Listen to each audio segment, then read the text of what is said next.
Okay, so let us test. Now I'm speaking something probably said by the Prime Minister of Ukraine.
Ladies and gentlemen, Your Excellency, we will start in 1 minute.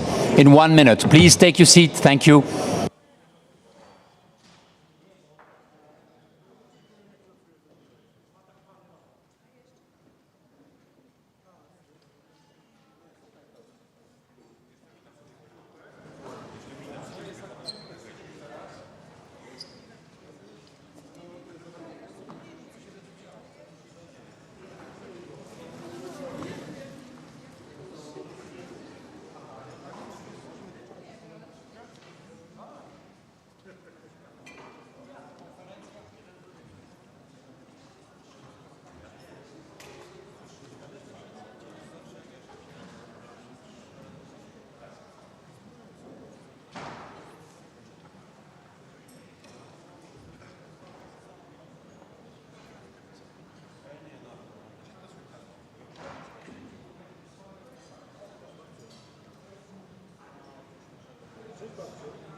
Your Excellencies, ladies and gentlemen, dear friends, welcome to this high-level international donor conference here in Warsaw. I'm Yves D'accord, I'm your moderator.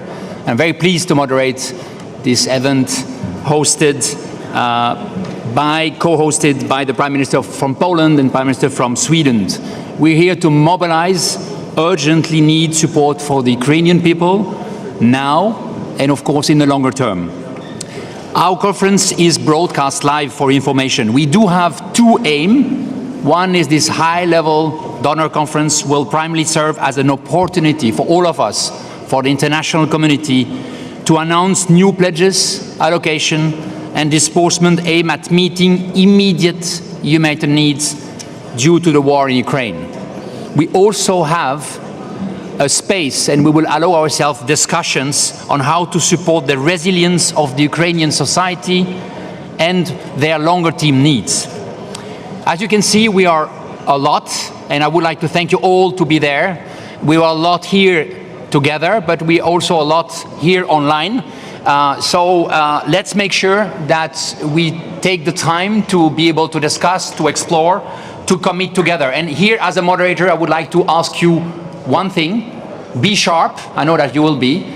Be also short if you can. And I really would like you to be also straight to the point. We are a lot, and I will have to try to moderate that and being sure that we are able to go through the day and achieving our results. Now, I would like, for the opening remark, to hand over to the Prime Minister of Poland. Please, Your Excellency, you have the floor. Thank you very much. Madam Prime Minister, dear Magdalena, Madam President, Ursula, Mr. President, Charles, dear Prime Ministers, Secretaries and Commissioners, all distinguished guests, and in particular I'm going to welcome Denis as well, Prime Minister of Ukraine. Thank you very much for being with us today. I'm so glad to see you, many of you in Warsaw, and many join us online. All at such a short notice, but most of all, I'm glad that we are united, that this is one of key messages which we want to convey to the external world, and a critically important message. Your presence here shows that we are not indifferent to suffering caused by this brutal, unjust, genocidal war. That we will do everything in our power to stop Russia and to ensure Ukrainian victory. It is a pleasure and honor to host this conference with Madam Prime Minister Magdalena Andersson. Poland and Sweden are longtime friends and allies. 13 years ago, we have founded the Eastern Partnership, and since that time we have worked hand in hand to develop stable and prosperous ties between the EU and our eastern neighborhood. But our partnership has never been as important as it is today in the face of brutal Russian aggression. Our support for Ukraine has many dimensions, including the political alliance, military aid, but also the humanitarian effort. The situation continues to deteriorate. More than a quarter of Ukraine's population has been internally displaced or forced to leave the country. Russian attacks on civilians, murder, rape, torture, refusal to create safe humanitarian corridors, and forced deportations further worsen the conditions. Ukraine needs over 12,000 tons of humanitarian aid every day. This is information which we got from our Ukrainian friends. At the moment, only around 3,000 tons are provided through international efforts, less than 25% of the Ukrainian needs. So, more funds for food, medicine, hygiene products, and other equipment are urgently needed. I hope that today's conference will allow us to mobilize those funds. It's very, very important. We must not forget about the refugees. Already over 3 million people, mostly women with children, have crossed the Polish border. And they meet millions of people that opened their hearts and homes, volunteers, families, firemen, police officers, medical personnel, local and national government institutions, NGOs, and many others. Over 180,000 tons of humanitarian aid has been delivered to Ukraine via Poland. Similar efforts were made from many other countries, especially in Central Europe and amongst Scandinavian countries. I want to thank each and every person that helps Ukraine and Ukrainian refugees. And I want to thank all the governments, institutions, and organizations for organizing support. But the strongest gratitude we owe to Ukraine and Ukrainian people. Dear Ukrainian sisters and brothers, dear President Zelensky, dear Prime Minister Shmyhal, dear Denis, we know very well that today you are not only fighting for your homeland, independence and freedom, but also for ours. We will continue to support you in every possible way, and you will win this war.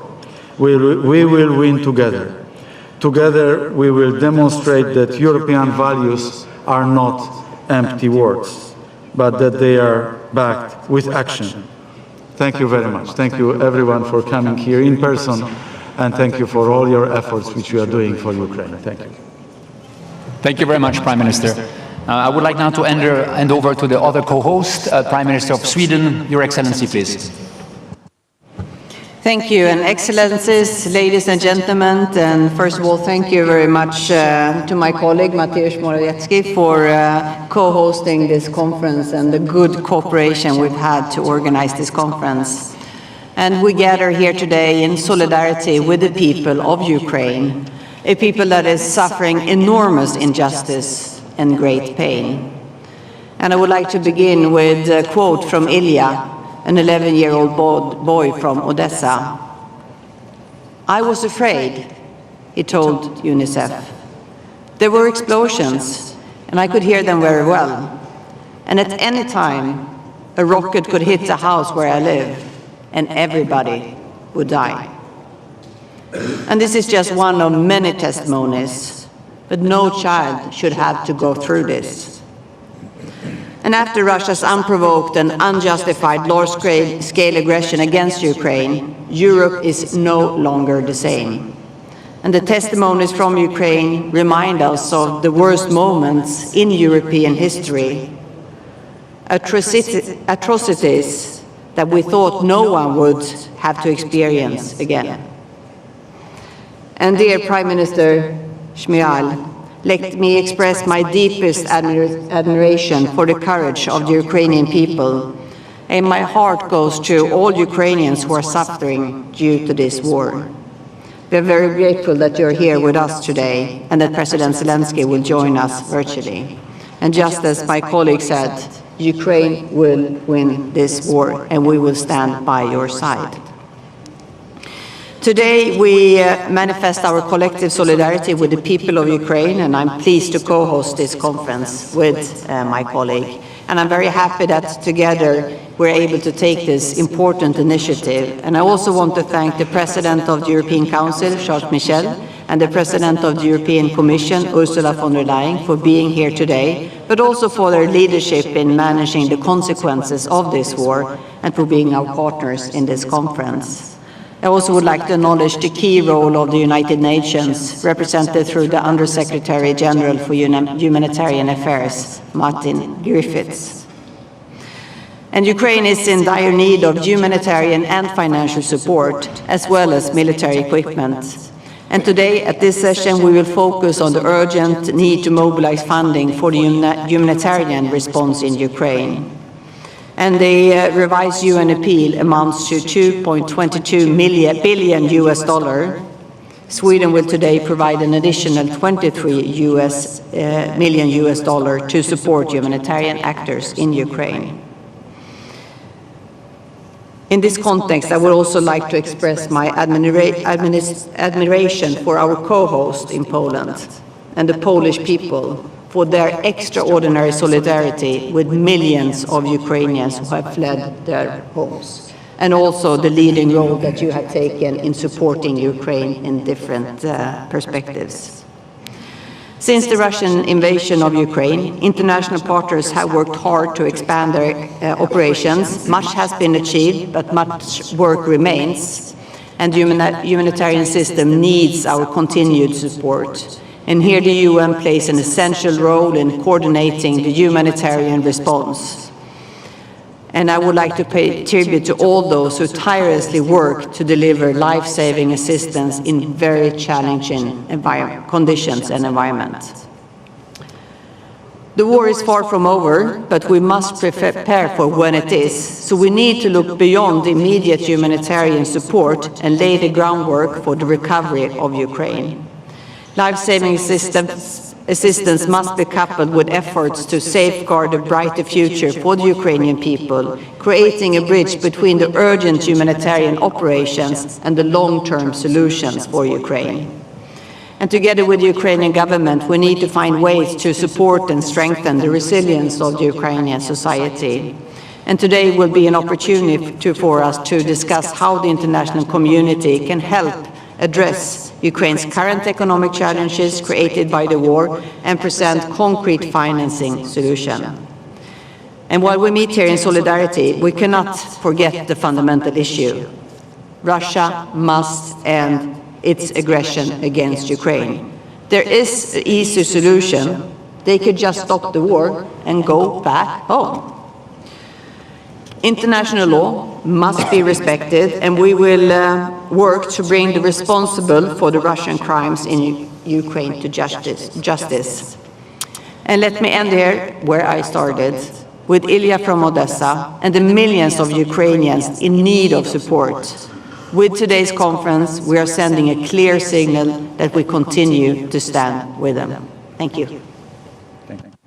Thank you very much, Prime Minister Anderson. And I would like to bring in from Kyiv President Zelensky live. President, please, welcome. We are very happy to receive us here at that conference. President, you have the floor.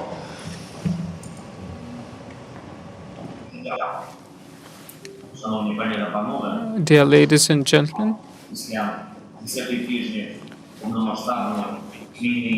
full-scale Russian war against Ukraine.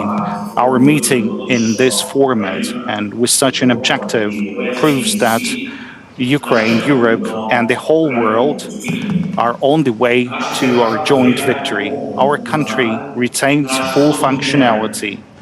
Our continent is united. Millions and millions of people around the world support us so that the tyranny would lose.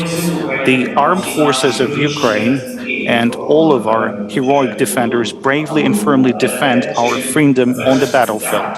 But how this brutal war will end is decided not only on the battlefield. There's also the economy and finance, humanitarian support, and the ability to ensure normal life on liberated territories and rebuilding what was destroyed by the Russian army. Freedom must demonstrate that it protects and provides the people better than tyranny, which for decades has enjoyed a massive flow of money for oil, gas, and other raw material sales. That's how freedom wins. That is why this conference is so important for everyone in Europe, both strategically and tactically.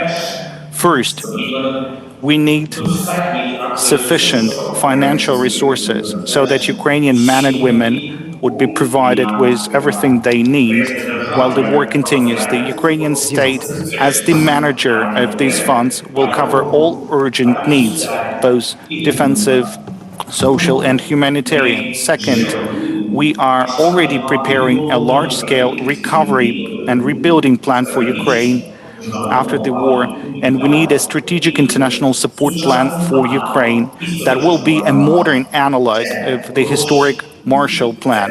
It is money, technology, professionals, and growth opportunities which are required to return to a safe life, modernization, and social development.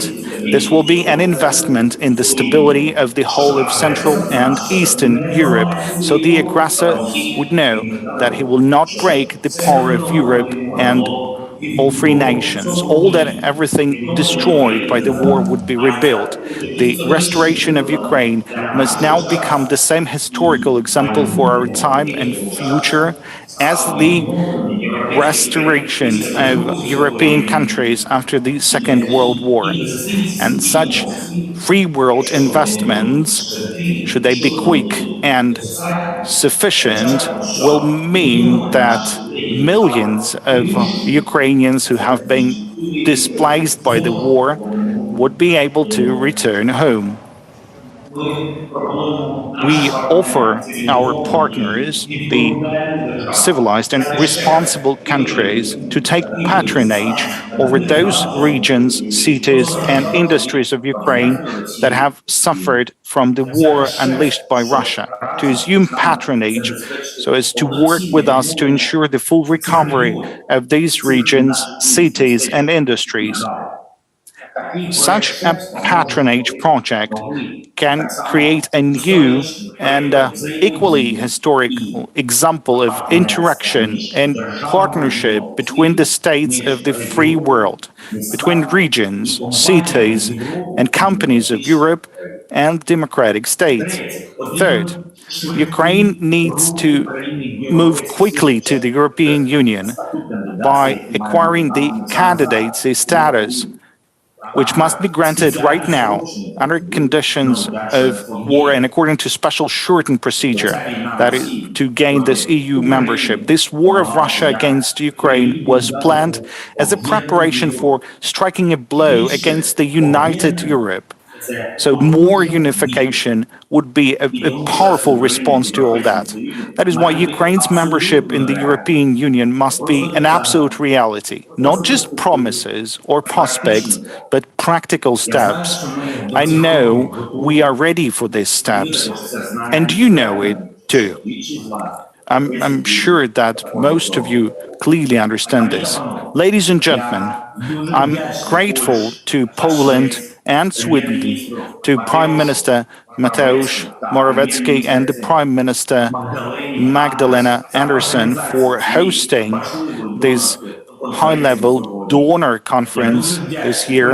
I'm grateful to the President of the European Council, Charles Michel, and to the President of the European Commission, Ursula von der Leyen, for their leadership that makes Europe a true defender of freedom. I'm grateful to all the participants of the conference for being with us in this war for a free and democratic life for millions of people, not only for Ukraine, but for all of us who may be threatened by tyranny. I believe that Europe will show its strengths today. You will show your strengths, including the strengths of international institutions, UN institutions, whose representatives are present with us now and can be more effective, because this is for our common freedom. Thank you for attention. Glory to Ukraine. Thank you very much, President Zelensky. And I would like to give the floor to the Prime Minister of Ukraine. You have the floor, Your Excellencies. Дякую. Thank you. Шановний пане прем'єр-міністр Mr. Prime Minister of Poland, dear Mateusz, the Prime Minister of Sweden, dear Magdalena, the Mr. President of the European Council, Madam President of the European Commission, Ursula von der Leyen, dear colleagues, there is war in Ukraine. Our losses in terms of infrastructure, economy, people are extremely high.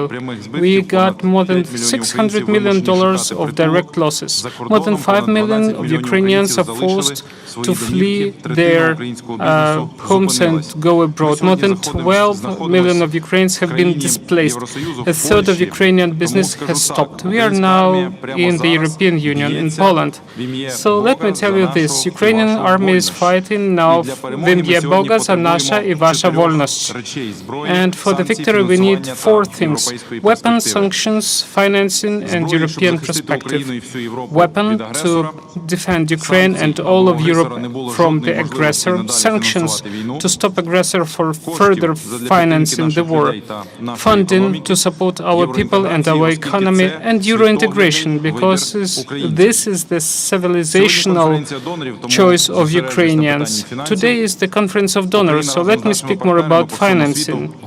Ukraine, together with the partners all around the world, is preparing the recovery plan and Ukraine Recovery Fund, United 24 Recovery. We are planning not just to restore what was damaged or destroyed by aggressor. We want to build a new European country, starting with the green technologies to the European standards of construction, from agro-processing to self-sufficiency in energy sector, from development of defense industries to climatic modernization, from free European markets to the modern urban spaces. And we are planning to do it right now. And right now we want to be a member of the European Union.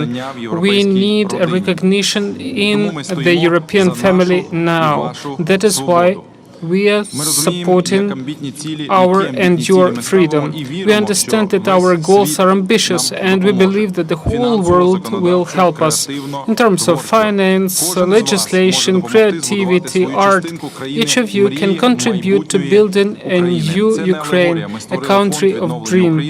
This is not an allegory. We have created a Ukraine Recovery Fund, and each of you can contribute. People, corporations, countries, organizations, everyone can do their part. Everything will be transparent. Deloitte audit reports on the website. Everyone will be able to clearly see everything. U24.gov.ua, join in.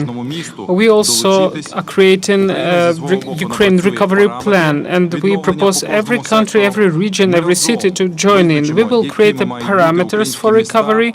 We will together decide how the Ukrainian cities should look like and how Ukrainian economy should work, what technologies, what areas will be of priority, how the business should work, what regulations should be used. And then we invite every country, every region, every city of the world to actually contribute to the recovery.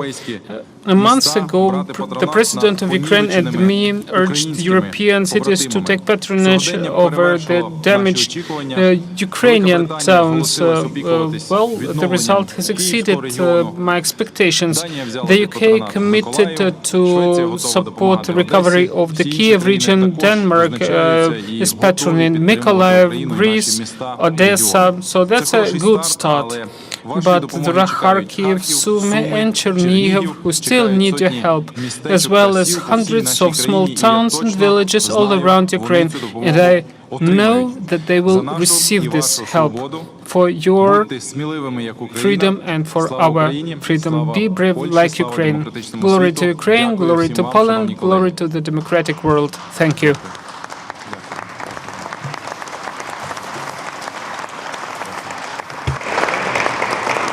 Thank you very much, Prime Minister, and also thank you for being with us in person. And you will be also at the roundtable this afternoon, and that will be so important to discuss, in fact, long-term recovery.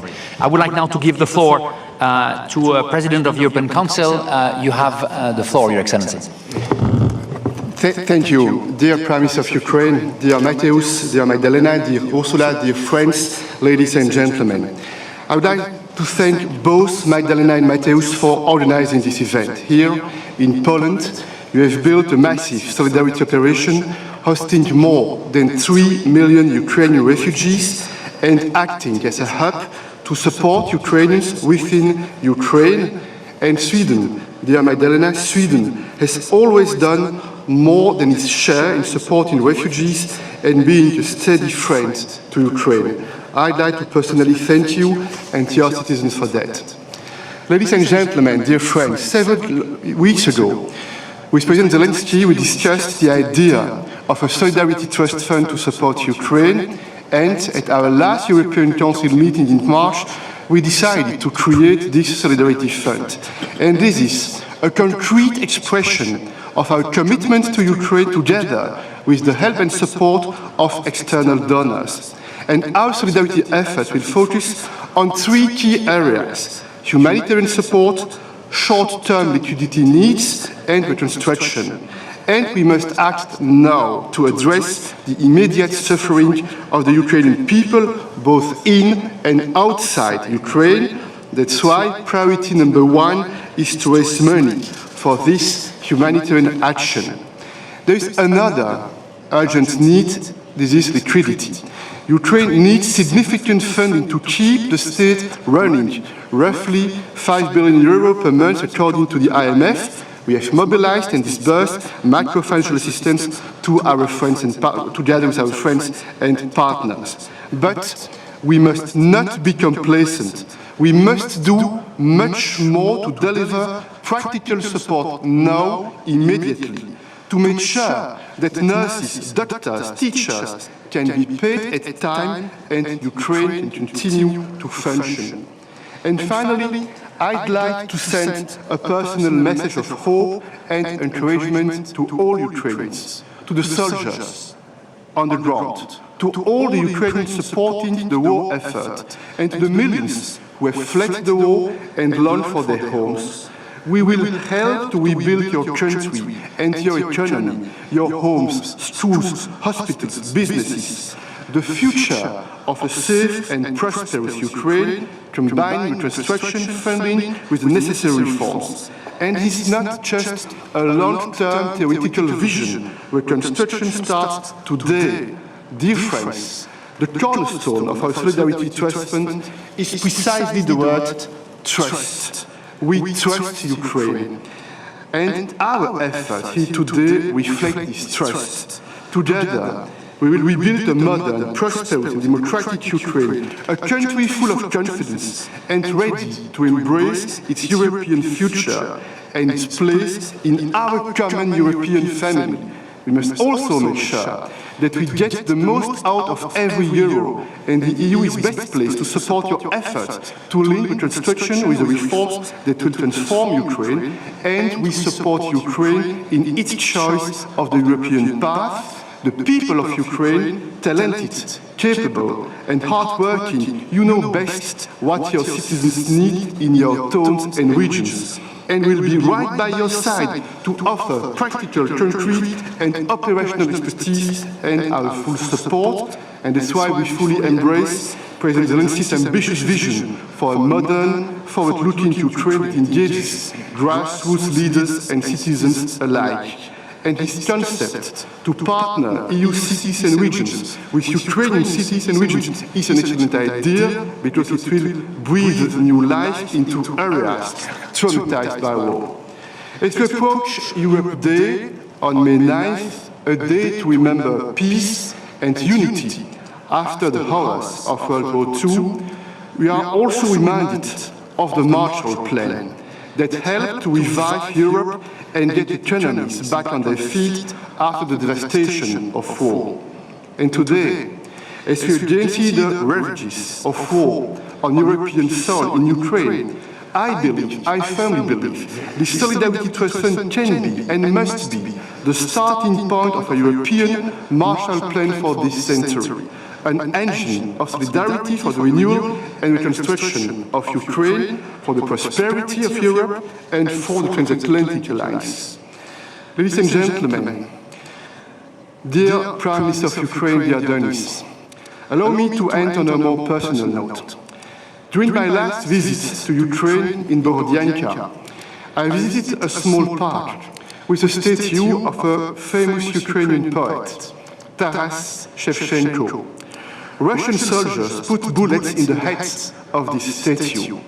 They tried to execute the Ukrainian poet, just like they are trying to execute Ukraine.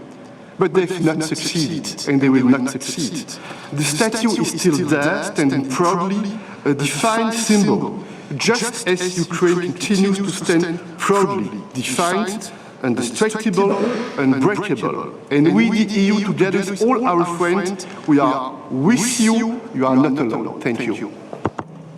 Thank you, President Michel. And may I just remember to everybody, and I know it's difficult, we have so much to say, but I need you to stick to the time, please. Sorry for the next one we're following on, but that's what happened. So, President of the European Commission, you do have the floor. Your Excellencies, please. Thank you very much, and I understand the restricting of the time. So first of all, I really want to thank you, Magdalena, you, Mateusz, for organizing this, and it's wonderful, Dennis, to have you here with us. I mean, dear fellow leaders, colleagues and ladies and gentlemen, the brutality of Russia's aggression is shocking the world. And I've seen it indeed with my own eyes when I was visiting Kiev. I understand the restricting of the timing, so first of all, I really want to thank you, Magdalena, you, Mateusz, for organizing this, and it's wonderful, Dennis, to have you here with us. I mean, dear fellow leaders, colleagues and ladies and gentlemen, the brutality of Russia's aggression is shocking the world. And I've seen it indeed with my own eyes when I was visiting Kiev, and I went with you, Dennis, to Bucha, to see the mass graves, to see the body bags, to see the scars and wounds in the houses and hospitals that have been shelled, the kindergartens, the schools. It is atrocious. It is a war crime on an everyday basis that Russia is committing. And therefore, we stand by your side. We cannot match the bravery and the sacrifice of the Ukrainian people, but we can back you, we can help you, we can stand by your side. We can help you with our economic power. On one hand, the sanctions. Yesterday, we unleashed the 6th package of sanctions, and these sanctions are biting deep into the Russian economy, and this is the purpose of it. Putin has to pay a price for this aggression. But second, also with economic power to support you. 10 weeks of war. Since then, we have supported with 4 billion in economic support, financial support. We have mobilized 3.5 billion for the refugees in the European Union, but more important, 3 weeks ago here in Warsaw, already 1.8 billion we have pledged for the internally displaced people in Ukraine. But this is not enough, this is for sure. And therefore, many thanks again for this pledging conference. I have the privilege and the honor to start with the pledging, and we're happy to pledge 200 million euros for the people in Ukraine, the internally displaced people in Ukraine, and I hope that many, many more will follow us. Last comment on what I heard from President Zelensky and you, dear Dennis, as you were asking for practical steps. You're so right. Reconstruction, full support from our side. We need indeed a reconstruction, as you said, to build a competitive, prosperous, you said, country of dream. You have us on your side. I think if we manage to have the investment, billions of hundreds of billions of euros, and the reforms, this will not only build your country anew, but this will also pave your way into the European Union. Slava Ukraine.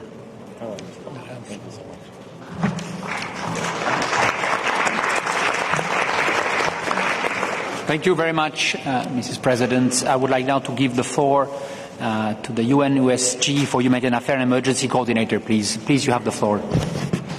Thanks very much indeed. Thanks, our hosts, Excellencies, ladies and gentlemen. Thank you for this opportunity to be here today in solidarity with the people of Ukraine. Special thanks, of course, to the Prime Ministers of Poland and Sweden for hosting this and for the strong support to the humanitarian response from the European Union. And being in Warsaw, I thank the people of Poland who so generously have welcomed and continue to support an astonishing wave of refugees from Ukraine needing that support and welcome. When my Secretary General, Antonio Guterres, visited Kiev 1 week ago, he described Ukraine as an epicenter of unbearable heartache and pain. When I myself visited the capital a week before and looked down on those mass graves that we've been hearing about again today in Bucha, I too came away, as anyone would, with an overwhelming feeling of how, in Guterres' words, how absurd the war is, how senseless the suffering is, and how vital it is that all of us, the world, steps up to do everything we can to ease the pain of those people. Just a few days ago, with our friends from the International Committee of the Red Cross, Peter is here with us, together we managed to evacuate over 100 people, but only 100 people, from the Azovstal steel plant in Mariupol in our joint operation, and in agreement with the parties to the conflict. Yesterday, with the same partnership and with the same agreements, we escorted out, I think, over 340 civilians from around different parts of Mariupol. And today, as we speak, a convoy is proceeding to get to Azovstal by tomorrow morning, hopefully to receive those civilians remaining in that bleak hell that they have inhabited for so many weeks and months, and take them back to safety. This elaborate and dangerous operation has taken days and a Herculean effort in coordination, advocacy, agreements, deployment, partnership to achieve. It would have been worth it to save one person, and we're now trying to do it for more, but it's a sobering reminder of the difficulties of operation for the safety and protection of the civilians of Ukraine, how difficult it is even to achieve these results. In Ukraine, the lives of ordinary women, men, and especially children have been torn apart, and we have seen this. The evidence is in front of us. Their homes bombed, families uprooted, often leaving the country, separated, killed, injured, traumatized, and we heard about UNICEF's evidence of that. The war has caused the fastest forced population movement since the Second World War. Here we are in Poland. In witness of it, more than 5.6 million are refugees, and over 7.7 million people are displaced within Ukraine. And many others, often the most vulnerable indeed, have been unable to leave their homes. This includes older people, the infirm, persons with disabilities. Nearly 16 million people need humanitarian aid, according to our latest estimate. About 40% of all the Ukrainians left in the country need and deserve humanitarian aid. This is a suffering on a scale not seen in Europe, certainly for my lifetime.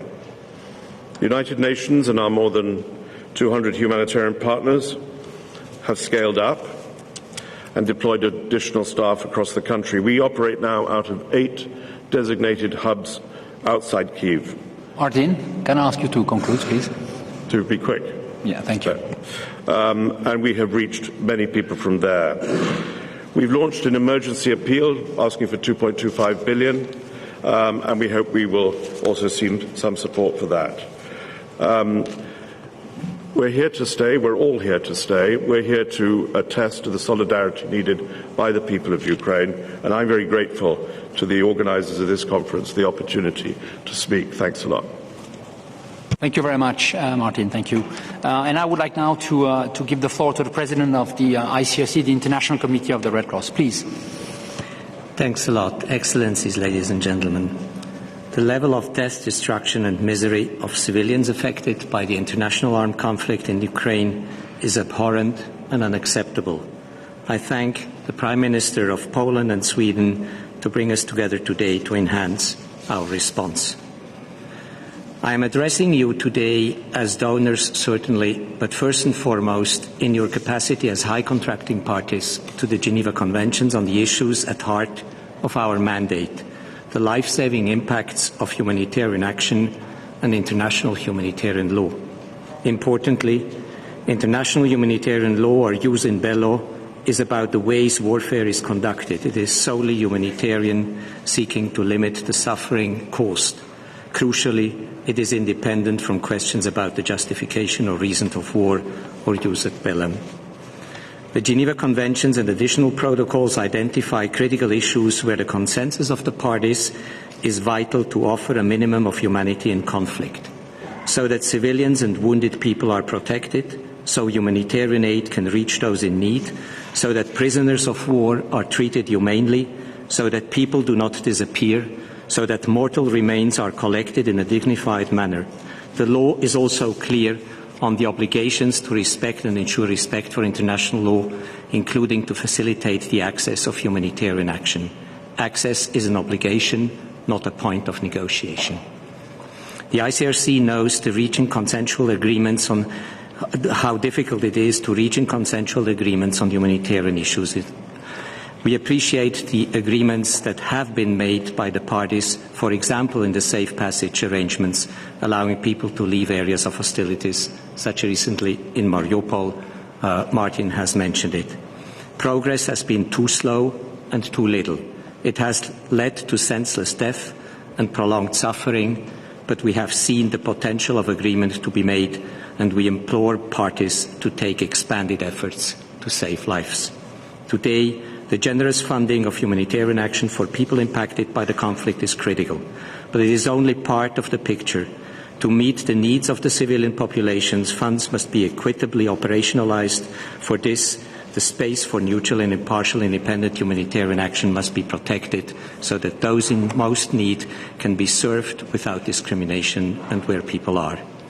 Already present for 8 years in Ukraine, the Icrc works with the Ukrainian Red Cross Society and is massively scaling up its response today.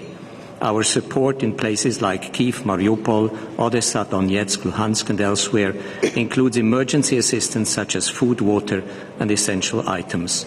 We are supporting hospitals and primary healthcare facilities with medical equipment and emergency preparedness. We are working on mitigating the impact of weapons contamination and helping repair damaged water stations and homes. Tens of thousands of local Red Cross and Red Crescent volunteers and staff across Europe are working tirelessly to provide support to those needs. Excellencies, the foundations for reconstruction in Ukraine must be laid today to avoid further humanitarian suffering. Service is vital to the survival of the civilian population. Water, electricity, healthcare must continue. Maintaining these services in the coming weeks and months will avoid the reverberating secondary impacts and mitigate further degradation in the longer term. In this way, frontline humanitarian action is a vital stabilizing factor in a fragmented environment and a building block towards broader peace-building efforts. Those living through the horrors of this conflict need urgent and pragmatic solutions for now and for the future. I urge you to support principled humanitarian action, to do your part in championing respect for international humanitarian law and action, and I thank you. Thank you very much. And this is now the end of the opening remarks, which I really would like to thank you all. It really set the scene. with a special thanks to President Zelensky and Prime Minister Shimla. That has been an extremely important part. Now we're moving to two different parts. We're now moving to a part where we will hear some voices from the people directly affected by the war, and we will hear some major international organizations talking about that, and then we will transit to the pledging session. But first, a video of 2 minutes about the situation and about some of the people affected by war. Please.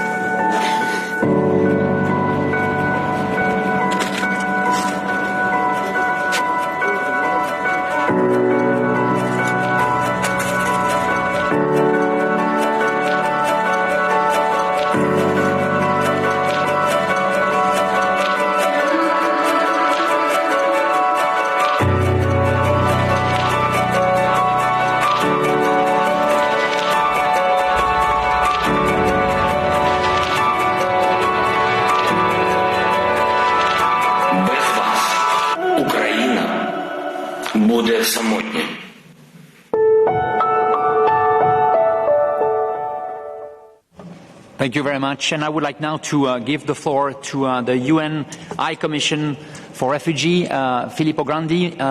Filippo is with us by video conference. Filippo? Greetings, can you hear me? Yes, please go ahead. Welcome. Thank you. Prime Ministers, ladies and gentlemen, in the 10 weeks since the Russian invasion, a third of Ukrainians, as we've heard already, have been forced from their homes. This is the largest human displacement crisis in the world today. And it is they, the displaced, that are the focus of UNHCR's response and also of my quick remarks. Working under the government's leadership in Ukraine, the United Nations, as we heard, continues to deliver, but not just in the west of the country, but increasingly in the center and east, to help also those who are affected but not yet displaced. And UNHCR, my organization, is part of this effort. It has expanded its cash assistance program for IDPs and stepped up emergency shelter support, including collective accommodation. We're also providing targeted protection counseling, psychosocial support, and legal aid. But we, all of us, must continue to step up, and we will.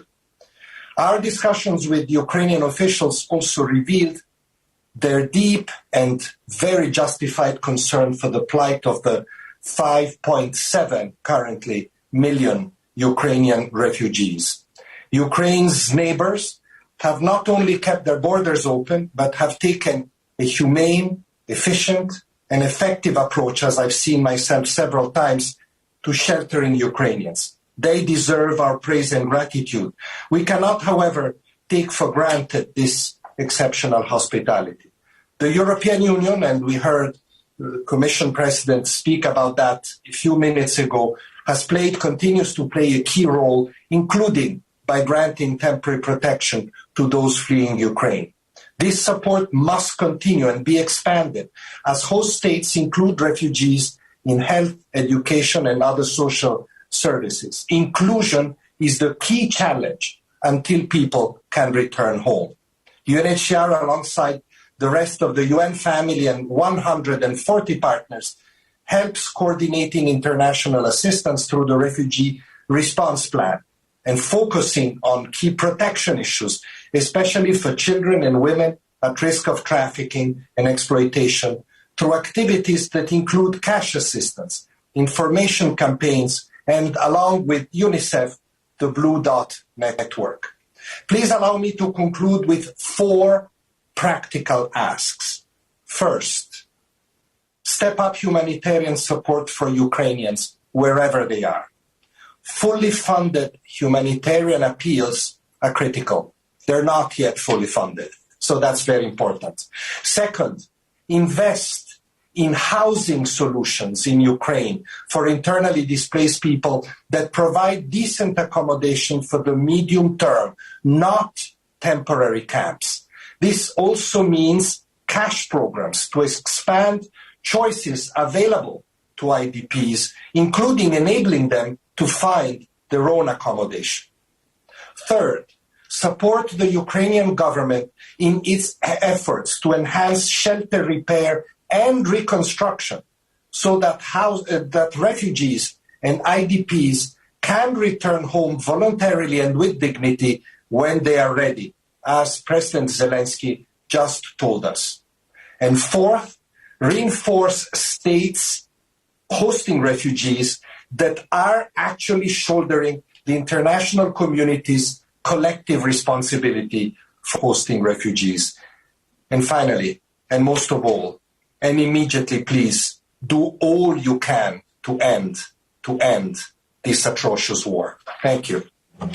Thank you very much, Filippo. And I would like now to give the floor to the Executive Director of the World Food Programme. Please, you have the floor, David. Thank you. Let me get, thank you, and I'll get right to the point. You've heard the numbers. We're reaching about 3.3 million people inside Ukraine right now. We hope to scale up to about 4 million by the end of this month, 6 million by end of next month, obviously dependent upon two things, access and money. What we're trying to do in terms of the hard to reach areas, of course, is bring in-kind support. But where there is some degree of supply chain throughout the rest of Ukraine, we're trying to bring in cash-based transfers to put liquidity into the marketplace to help a very, very serious cash flow problem that they have, as well as we're trying to buy as much as we can locally to stimulate the local economy.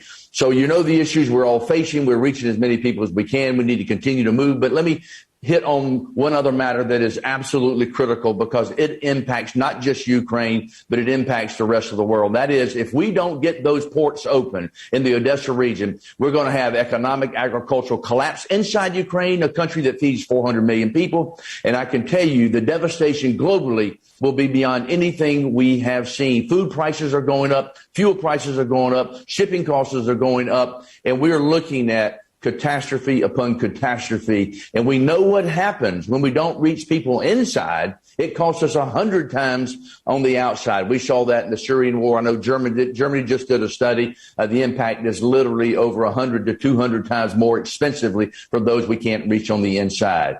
But if we don't get those ports open, because the silos right now are full, agricultural harvesting for like wheat, et cetera, is to take place in July and August. And where, if they do get back into the fields, where are they going to put that food? Because the silos are full. Why are the silos full? Because the ports are blocked. Why are the ports blocked? Because Russia has it blocked. So we are asking Russia, please, we will have famines around the world unless we open up those ports and allow passageway to help people around the world. This is a critical issue for Ukraine. And most importantly, it's a critical issue for the rest of the world over the next 8 to 12 months and next year. Thank you. Thank you very much. And I now would like to give the floor to the Executive Director of UNICEF. Please go ahead. Great. Thank you very much, Excellencies and colleagues, and thank you all for your critical work. Every day that the war in Ukraine continues is a nightmare for millions of children. Nearly 2/3 of Ukraine's children have been forced to flee. Many have seen things no child should ever see. Their homes have been bombed, their schools have been attacked, along with all the systems that could help them survive. And we must never forget the hundreds of children who have not survived, many of them killed by explosive weapons, and hundreds of other children who have been wounded in this senseless war.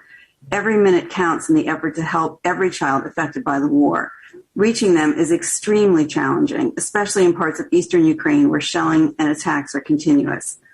From the very start of the war, UNICEF has been working wherever children need us to be, from the front lines to the borders to the countries hosting refugees.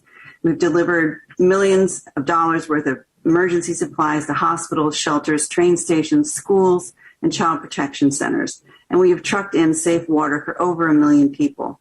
And both in Ukraine and in neighboring countries, we are operating ongoing child protection services, education, healthcare, and social protection support. We will continue doing everything we can for Ukraine's children to meet their urgent needs and also to support critical social services that build resilience so they'll be able to rebuild their lives. I wish this was enough. It is not. Only peace will ever be enough to give these children even a fraction of what they've lost. Children deserve peace. Until then, we will stay and deliver for Ukraine's children and families. In closing, I'd like to express my appreciation for the tremendous efforts by our UN teams, both inside and outside Ukraine, and for the extraordinary solidarity Poland and other refugee-hosting countries continue to show.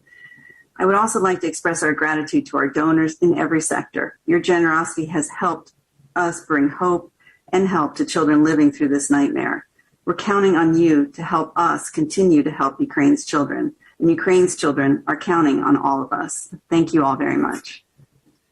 Thank you very much. And now to conclude that part of the session, I would like to give the floor to the Director General of the World Health Organization. Please, you have the floor. Thank you, moderator. I'm glad to be here in person in Warsaw. And I would like to start by thanking Excellency Prime Minister Morawiecki and Excellency Prime Minister Andorsen. It's often said that the first casualty of war is truth. The same saying could apply equally to health. The disruption of health services across Ukraine has been catastrophic, compounded by displacement and the fact that millions of people remain trapped in conflict areas, unable to move. This puts health workers, care workers, services and infrastructure and the health of millions of Ukrainians at severe risk. We salute the nurses caring for newborns in hospital basements, ambulance drivers and paramedics rescuing people from bombed buildings, medical teams conducting surgery and delivering babies under fire. You have seen it all.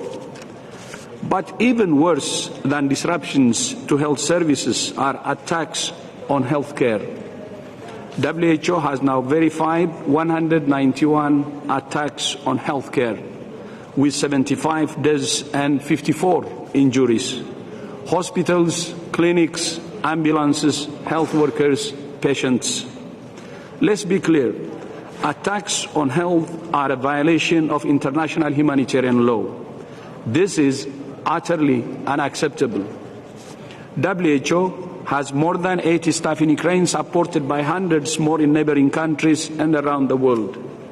Prior to the conflict, WHO was working with the Ministry of Health to prepare for the worst-case scenario, pre-positioning supplies in hospitals. Within days of the Russian Federation's invasion, we sent in medical supplies, trauma kits, and more from our logistics hub in Dubai, mobilizing also millions of dollars. So far, we have delivered more than 316 metric tons of medical supplies, supporting care for 7.5 million people and more than 200,000 surgeries. We're also working in neighboring countries to support the health needs of the more than 5 million refugees who have now fled Ukraine. WHO supports proposals to provide... Dr. Tedros, can I ask you to conclude, please? Yes, just a few seconds. WHO supports proposals to provide Solidarity Trust Fund. And we thank donors who have supported the health response so far, and we hope donors will make this appeal today a success. We call for human rights and international humanitarian law to be upheld, to allow for safe and sustained humanitarian assistance. We call for an immediate humanitarian ceasefire for Mariupol and other encircled cities to allow civilians to evacuate and to allow WHO and our partners to deliver vital supplies and assess health needs. We call on the Russian Federation to stop this war. There is only one remedy for the disease of war: peace. Muir Dilia Ukraine. Peace for Ukraine, and I thank you. Thank you very much. And now we are closing that part and we are moving to the pledging sessions. I think what we've heard very clearly from the people affected first and also from your own remarks, we understand why sustained funding of the humanitarian response is so needed. So we will now hear some pledges from the delegation, and we'll start with the delegation that are with us in person. And I would like to give the floor to the Prime Minister of Albania to start. Please, Your Excellency. Thank you very much. I have I'll say very few words, starting from Albania as a non-permanent member of the United Nations Security Council, where we are co-pen holders with the United States for Ukraine, and in coordination with other like-minded countries, we are giving our own contribution in the initiation of meetings and drafting the documents regarding the war and in full support of Ukraine.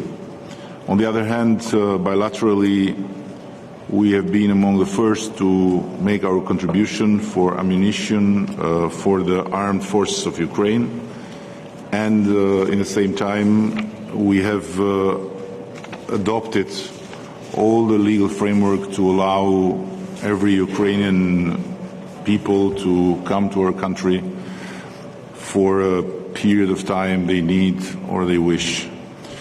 So in this donors conference, Albania aims to contribute with €1 million. I know that this will not change the destiny of the war or of the reconstruction, but we are very honored to be here, and I am very thankful to both the Prime Ministers of Poland and Sweden to make us part of it, and till the end we will do our best to honor our obligation towards the Ukrainian friends and the Ukrainian people, aiming, of course, what everybody aims here, to have an end of this war and to see peace come as soon as possible. Thank you very much. Thank you very much, Your Excellencies. And I would like now to give the floor to the Prime Minister of Croatia, please. Thank you very much, dear Prime Minister Morawiecki, Prime Minister Anderson. Thank you very much for inviting us here today. It's a great pleasure to be again in Warsaw, and I would like to thank President Zelensky for his words, and also especially Denis Shmyhal, my friend, the Ukrainian Prime Minister, for presenting to us the entire concept of the reconstruction of Ukraine. We have all come as friends to Warsaw. We have come as prime ministers, ministers and officials who want to extend solidarity with Ukraine in the moment where Russia's aggression has not only hit Ukrainian women, Ukrainian children, Ukrainian elderly, civilians or soldiers, Ukrainian houses, Ukrainian infrastructure, but it has hit on Ukrainian identity and on Ukrainian freedom. And this is key to understand what Russian aggression has caused. It has caused pain for almost 13 million of those who in such a short time had to leave their homes, for those who left Ukraine, almost 6 million, and for the devastating destruction that it will take years to recover. Croatia knows what being a victim of aggression is, and that's why we are here with you, and we shall stand by with you as long as it takes. Today we shall allocate another €5 million to support this donors conference, but it's just a part of the contribution of our consistent political, diplomatic, humanitarian, technical, military aid that we shall extend to you. Croatia stands beside Ukraine, and we shall be standing as long as it takes. Thank you. Thank you very much, Your Excellencies. I would like now to give the floor to the Prime Minister of Finland. Please. Thank you so much. And first, let me thank Poland and Sweden, dear Magdalena, dear Matthews, for hosting this event today. The humanitarian situation in Ukraine is extremely difficult due to Russia's ongoing aggression. It is now crucial to achieve robust ceasefire for the evacuation of civilians and the delivery of aid. We need to help those in the most vulnerable positions: women, girls and persons with disabilities. As the number of displaced people grows, we are all doing our utmost to protect vulnerable groups from abuse and trafficking. Finland is working with the Ukrainian authorities to transfer a group of disabled persons and unaccompanied minors to Finland. Finland has provided Ukraine with humanitarian and development aid, as well as material and military assistance. We have made a national budget decision on a further allocation of 700 million euros to help Ukrainian refugees in Finland. In addition to this, we are currently preparing an additional contribution to cover current needs and to assist with reconstruction. The contribution, subject to parliamentary approval, will be approximately 70 million euros. We have also made a decision today to send additional military equipment to Ukraine. We strongly condemn Russia's war of aggression against Ukraine. Finland is ready to strengthen sanctions against Russia, including in the energy sector, and I welcome the Commission's newest proposal on sanctions. Russia must be held accountable for its grave violations of human rights and international humanitarian law. Finland supports the investigation by the International Criminal Court. We have granted financial support to the ICC and are seconding experts. In helping Ukraine and Ukrainians, solidarity is the key. Ukraine is fighting for Europe, and you are the winners of this war. Our thoughts are with you, and our actions are for the future of Ukraine and its brave people. Finland is ready to do its part. Thank you. Thank you very much, Your Excellencies. I would like now to give the floor to the Prime Minister of Georgia. Thank you very much. Dear colleagues, dear friends, honorable guests, first of all, I want to thank Prime Minister Morawiecki and Prime Minister Anderson for co-hosting our meeting today, as well as the esteemed presidents of the European Council and the European Commission. You have always been devoted partners of Georgia on our European and Euro-Atlantic integration path. First of all, I want to mention that, of course, we condemn Russia's full-scale military aggression against Ukraine, which is a clear and blatant violation of fundamental principles and norms of the international law, as well as the UN Charter. The outcome of the war in Ukraine will define the future architecture of European security and lay the ground for the new security framework for our region and beyond. The war in Ukraine has caused a major humanitarian crisis in the region and requires immediate action from the international community. My government has stood in full solidarity with the Ukrainian people and mobilized our resources to alleviate the effects of the devastating war. We steadfastly stand with the international community in full solidarity with Ukraine, and we will continue supporting Ukraine politically and in practical sense, both bilaterally and within multilateral formats. The contribution that has already been dispersed by Georgia is valued at $7 million, and we continue providing assistance to more than 28,000 Ukrainians affected by war and currently living in Georgia. More than 500 tons of humanitarian cargo has been sent to Ukraine by air and by land. And my government has been supportive to the displaced people from Ukraine through provision of accommodation, essential items, clothing, food, vital medical services, access to schools and kindergartens free of charge.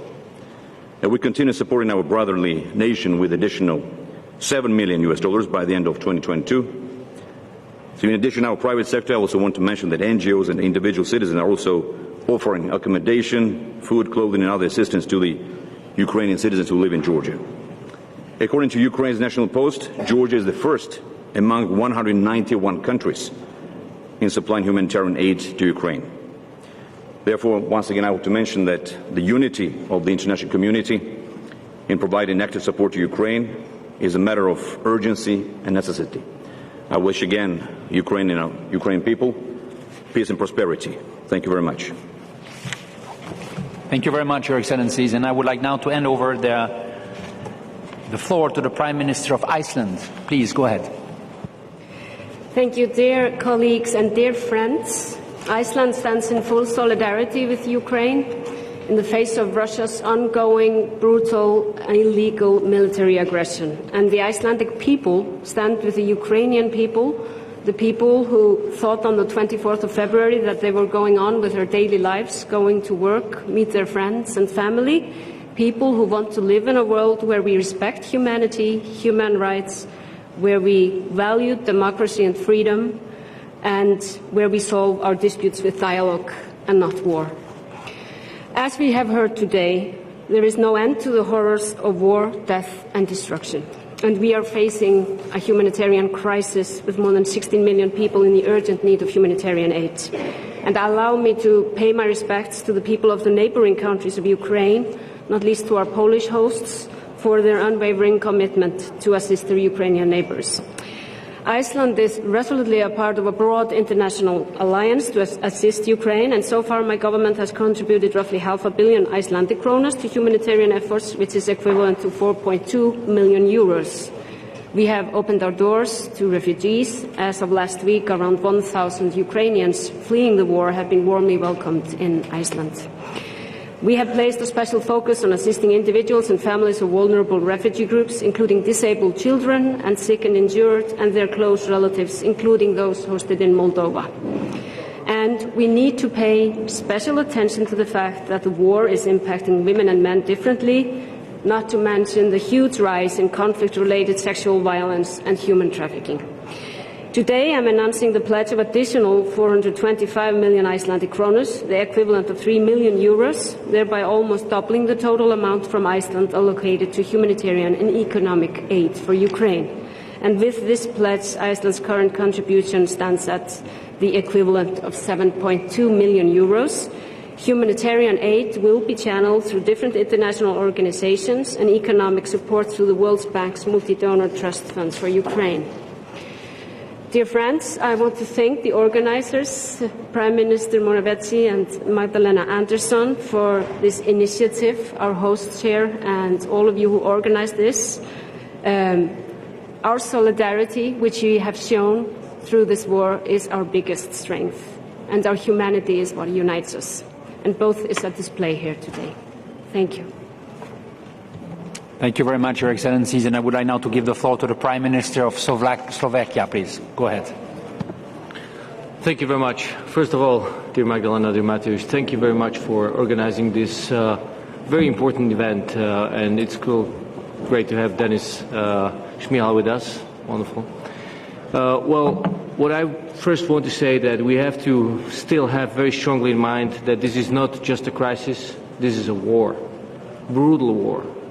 People are being killed, innocent people are being killed, and that's why it's so important that we meet on this kind of event, and we call to the whole world that we won't stop helping Ukraine because you are brave. You showed such a bravery in this time. Really, you showed the bravery to the whole world, and full respect to that you're keeping in this bravery till this day, and you want to win this war, and you will have our support because we are your neighbor, but we are not just a neighbor.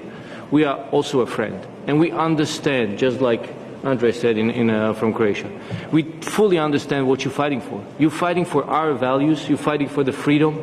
You have to pay with blood, and we'll support you that you don't have to pay anymore. And that's why I'm so glad that the democratic world understands how important it is to provide you all the help you said. You named it. Weapons, ammunition, sanctions, everything that you said, humanitarian. And we as a neighbor, of course, all the Ukrainians who needed to find a refuge before the war, they found a refuge in Slovakia, and they will, as long as they need to, till they come back.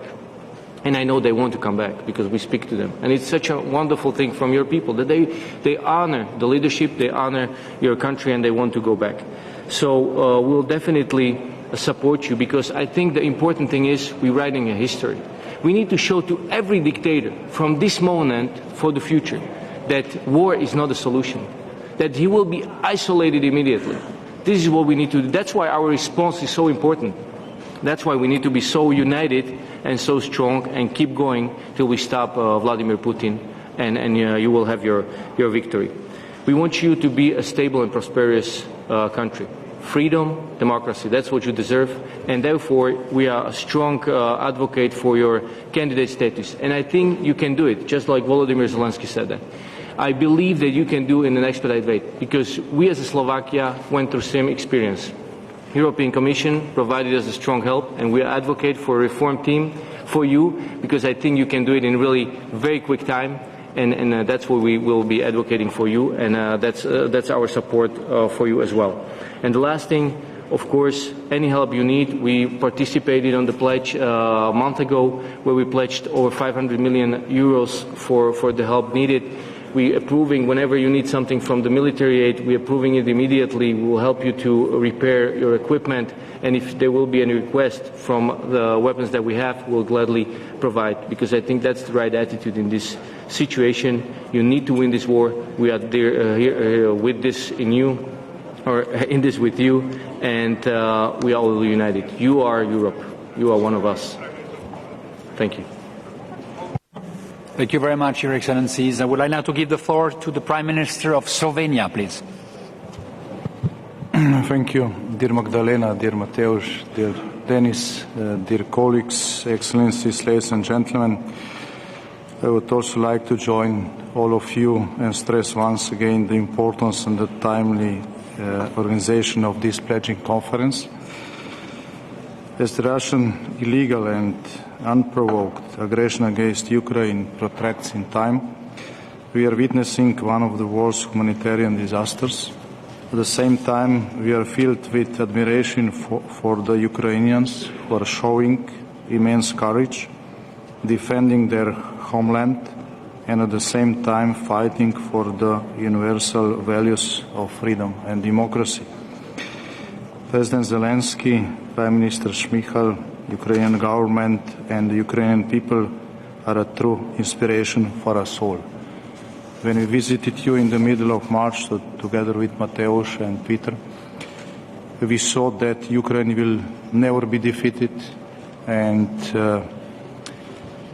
the main question when this war will come to an end mostly lie in your courage and in our help. This is a combination which will prevail. And I'm also proud that the European Union has showed a high level of unity in responding to the Russian aggression, as well as effectiveness in providing assistance. We have stood up in this war, we will overcome it, and we will prevail. And we look forward to the day in the near future when we can welcome Ukraine as a full member of the European Union.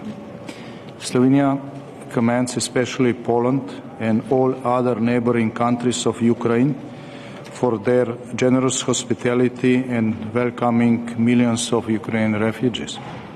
More than 60,000 Ukrainian refugees came to Slovenia too, and a big part of it found shelter in Slovenia. Just a few days ago, a group of orphans were relocated to our country to escape from the dangers of war.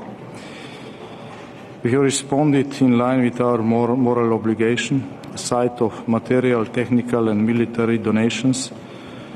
We have donated several billions euros to different humanitarian allocations for Ukraine, and we are increasing it today for another million through the Unicef fund and additional in-kind assistance for Ukrainian people. We are also preparing a special law on Ukraine to pass through Slovenian Parliament to shorten the procedures to be able to deliver help on time.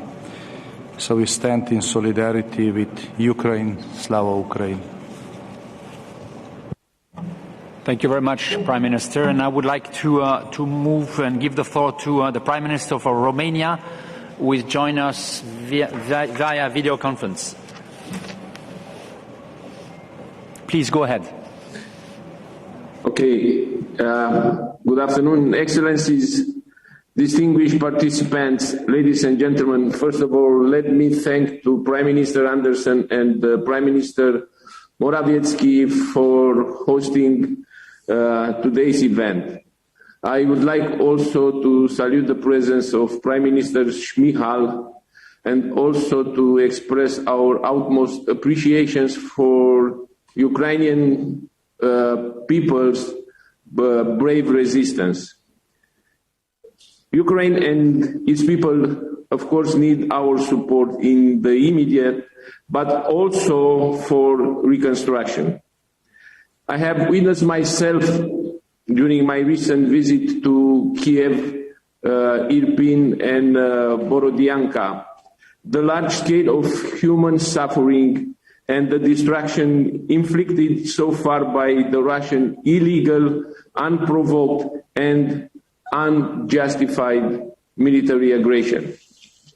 I would like to reassure from the outset of the solid and continued support of the Romanian government, citizens, and civil society for Ukraine. From the beginning of the war to the date, Romania's assistance has been multidimensional. The Romanian government has made several humanitarian donations, which total over 6 million euros. In addition to this, we pledged an additional in-kind offer of 3.2 million euro, representing 1,900 tons of fuel. Moreover, the humanitarian hub in the north of Romania dispatches humanitarian aid for the IDPs in Ukraine and those affected by the disruption of war. The Romanian government also implements a comprehensive set of measures in support of Ukrainian refugees. These measures involve funds of over 70 million euro in support of the economy of Ukraine. Romania took the initiative of liberalizing transport conditions for Ukrainian exports, especially for agricultural products. These measures allow Ukraine to continue exporting essential agricultural output, thus mitigating the volatility and disruption of international markets while generating much-needed income for our Ukrainian neighbors. Romania will continue to stand by Ukraine, including in the reconstruction process. In our view, the rebuilding and reconstruction process should be considered and designed from a broader perspective by investing both in rebuilding the economy and the infrastructure while consolidating the democratic institutions. The reconstruction process and efforts of advancing democratic values and practices will accompany Ukrainians' European perspective. In this regard, Romania's position is consistent and clear-cut. Prime Minister, Prime Minister, can I ask you to conclude, please? Thank you. Yes. So, strong support for the European perspective of Ukraine and in a similar logic for Republic of Moldova and Georgia. Thank you very much for your attention. Slava Ukraine. Thank you very much, Prime Minister. And I would like now to give the floor to the Prime Minister of Serbia that is joining us also via video conference. Please, you have the floor. Go ahead. Thank you very much, esteemed Prime Minister Morawiecki, esteemed Prime Minister Andersson, distinguished President of the European Council and President of the European Commission, dear colleagues.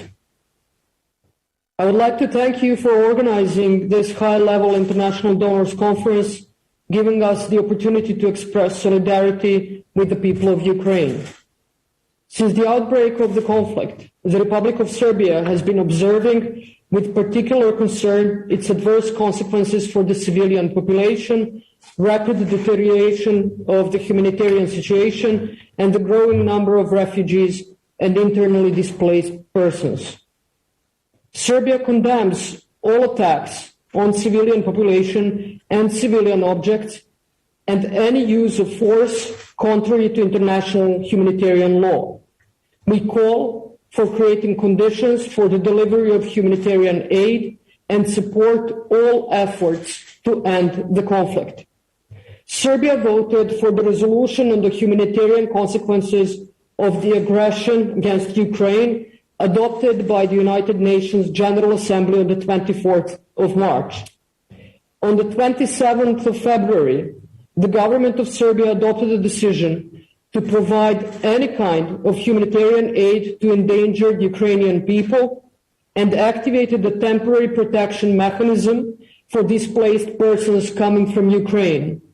This is the first time that such a legal mechanism is employed in our country. Serbia supports the activities undertaken by the United Nations and the international humanitarian actors to urgently address the needs of the most vulnerable categories affected by the conflict. And for that reason, I take this opportunity to pledge 3 million euros from Serbia for the humanitarian response in Ukraine. This package of support will be allocated via United Nations agencies working on the ground, namely Unicef and UNHCR. The people of Serbia sympathize with the people of Ukraine in their desire to return to normal life in which future generations will live without the fear of war. Thank you. Thank you very much, Prime Minister. Thank you for this word. And allow me also to just acknowledge we've received a lot of statement and pledge pre-recorded by many states. I just want to name the Netherlands, New Zealand, Denmark, Israel, Estonia, Canada, United Kingdom, Luxembourg, Liechtenstein, Malta, Colombia, Norway, Germany, France, Portugal, and the US. And we would have the chance to see them maybe later on when possible.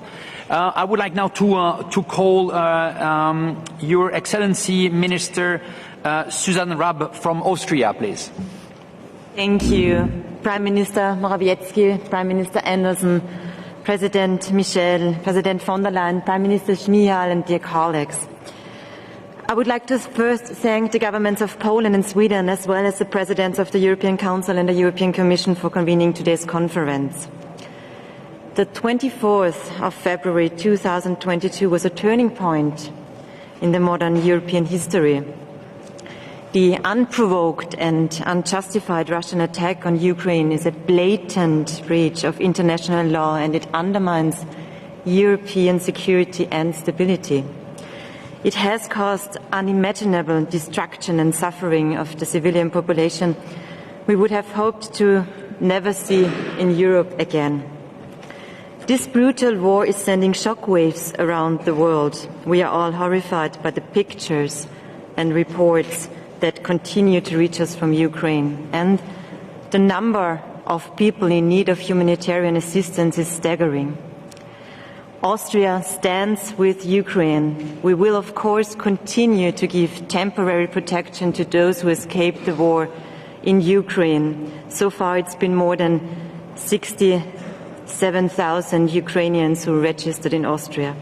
And we will continue to provide support on the ground, as it is reported that more than 15 million people in Ukraine are in desperate need of humanitarian aid.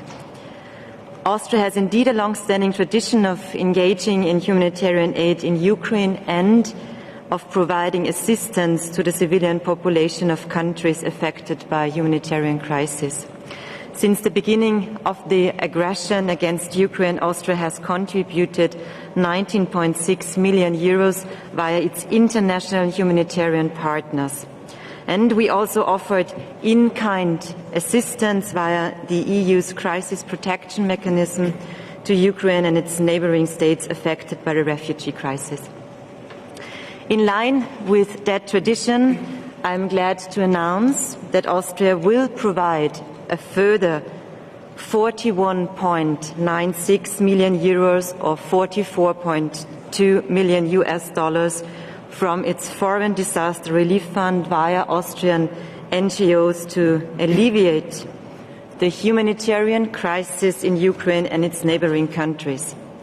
15 million of these funds will go directly into the support of women and children. For one thing, it's sad reality.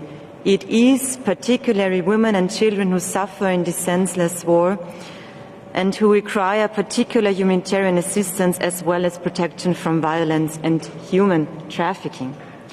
The Austrian government's commitment of 41.96 million euros matches the exact same amount of donations people in Austria have already made in a display of incredible solidarity with Ukraine.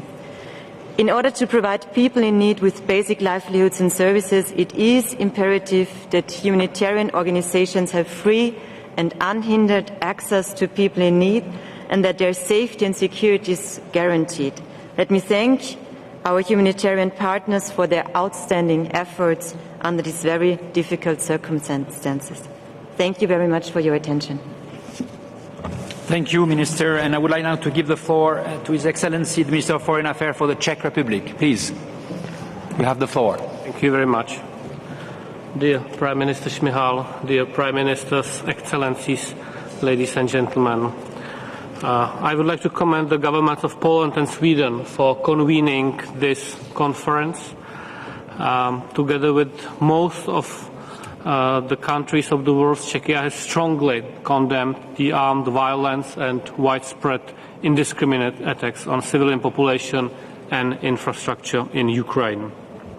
We also condemn the continued violence of international humanitarian law by Russia. It is important publicly to reaffirm our commitment towards the affected population of Ukraine, including internally displaced people and refugees from Ukraine in our region. We have to scale up our humanitarian assistance as well as our advocacy. Since the beginning of the Russian war in Ukraine, Czechia has provided humanitarian assistance worth €22 million to the affected population in Ukraine, as well as to refugees from Ukraine, in particular in Moldova. In view of the continued war and growing needs, I would like to confirm a mobilization of additional €18 million for the ongoing humanitarian assistance by the Czech government, apart from public and private in-kind and financial donation exceeding €80 million already. Czechia is also one of the countries of destination for refugees from Ukraine. More than 300,000 refugees have been granted the temporary protection, most of them being women with children. It consists of 3% of our population. We are a 10 million country. The war in Ukraine and its humanitarian and geopolitical consequences has also set our upcoming EU presidency's priorities under review. And during the Czech presidency, we are ready to initiate a comprehensive stabilization, reconstruction and resilience program for and with Ukraine, with a regional dimension targeting resilience of Moldova and Georgia as well, not least in the areas of energy and cyber security. If the situation allows it, in line with the March European Council conclusions, we would like, as the presidency, to facilitate organization of international donor conference in support of the reconstruction program, which would raise financial contributions, foster long-term investment initiatives, and identify expertise both from public, private, and civil society sectors. Allow me to express my hope that the war in Ukraine will soon end, while our solidarity and cooperation with Ukraine and its population will be further enhanced. Thank you very much. Thank you very much, Your Excellencies. And I would like now to give the floor to the Minister of Foreign Affairs from Hungary, please. Thank you very much, dear Prime Ministers and dear colleagues. I'm representing Hungary, which is a direct neighbor to Ukraine. So the war in Ukraine definitely puts a security risk on ourselves as a neighboring country as well. We Hungarians did not and do not want this war. To the contrary, we want peace to return to our region as soon as possible. And although we made it very clear, I want to underline it here as well, repeat it in order to enable everybody to hear and understand. Hungary stands for Ukraine and the sovereignty of the country. We can make a clear differentiation between those who attack and those who are attacked.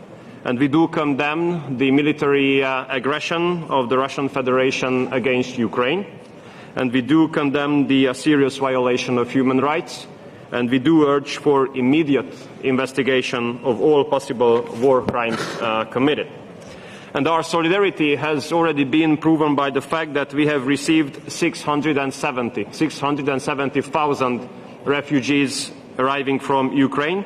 We provide all of them with shelter, accommodation and food, and we offer jobs for all those who intend to stay on a longer term, and we definitely ensure schooling for the kids of those who stay for a longer time.